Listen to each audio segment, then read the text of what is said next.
can you really absolve this administration of all responsibility? When you talk about the utterances that have come out from the Minister of Defense, for example, even the President himself, you know, he has seemed to have a kind of public sympathy, if you will, not for the killers, of course not, but for at least the herders, the plight of the herders in the Middle Belt. He has expressed some sympathy for them.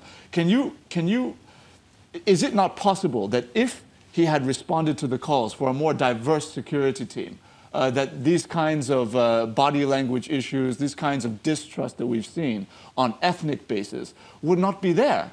That for me is not an issue. A president has a right to assemble the people he wants to work with, particularly when it is security. It's not even subject to federal character. It's the prerogative of a sitting president to assemble his security team. So if some people are bringing up issues on that, they will always have their say. But the president will have his way because it's his prerogative to assemble the team that he wants to work with. Mm. Oh, let's look at security continues to remain. I mean, I think that some people will say that this also boils down on communication. I mean, the first time we heard the president talk about this crisis was when he traveled. And subsequently, you know, even right now, we're still not very certain. Because if he says it's foreigners from Libya, or, you know, that has been fueling, or the crisis in Libya fueled, you know, the flow of inflow of arms into the country, and, you know, some foreigners could be involved. And then we hear later on when he's in Maiduguri, he says he believes politicians are involved. You know, that's why I said it was a brew. So if it is indeed a brew, you know, it would seem that somehow because the president also said that the security agencies are cracking their heads, you know, trying to find a solution to the crisis. That's something he's also said. In other words, we're not very certain precisely what the cause of the crisis is. But cracking their head is just an expression. What that means is that it is work in progress, and it is work in progress. It is indeed work in progress, but then we haven't seen a very coherent explanation of what is going on and how government intends to tackle this. Boko Haram seemed more straightforward. Even that was a bit complex, was quite complex, but at that point we understood the genesis of the crisis, and people could say this is how it should go, this is how it should go, this is how... But right now, nobody is quite sure as to what precisely is going on. The National Economic Council set up a committee headed by the Vice President. That committee, a subcommittee headed by the Ebonyi State Governor, Dave Umahi, went round the states in question. And at the end of the day, there was a recommendation adopted by NEC, establish ranches in 5 states. And then some elements came from those states to say, we don't have land. Now, my opinion is, okay, if you don't have land, no problem. But do you want this problem resolved? If you want the problem resolved, you bend backwards to do something.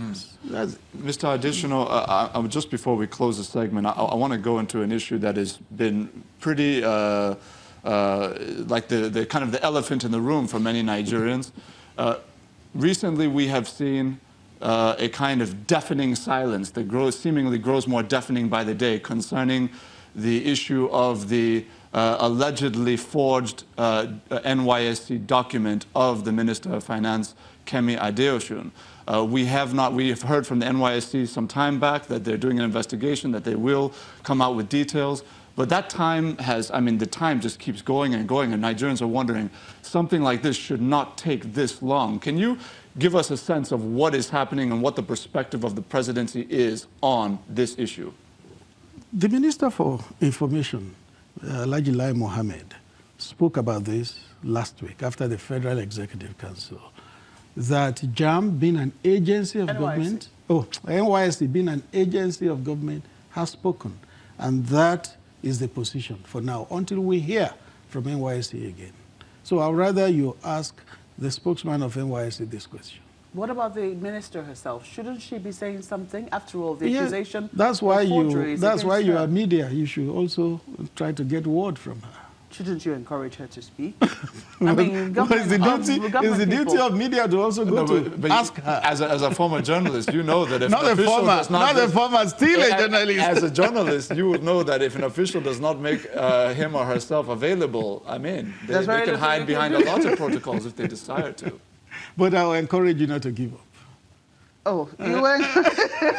Well, it's definitely a fine place to leave a rather tense conversation, because I can tell you that the Sunrise Daily production team has said they've been trying to reach her and they're not willing to speak. But we're hoping that, you know, on the side of government, at least if she did apply, the minimum she can say is I applied. Perhaps, you know, just to try to verify the authenticity. Or as far as I know, I got something genuine from the NYC, or what I have is from NYC. They're very simple things that you can say, but total silence. Some people will say that is disrespect to the people of Nigeria, especially when such grievous allegations are being made against the Minister of Finance, not just any minister now.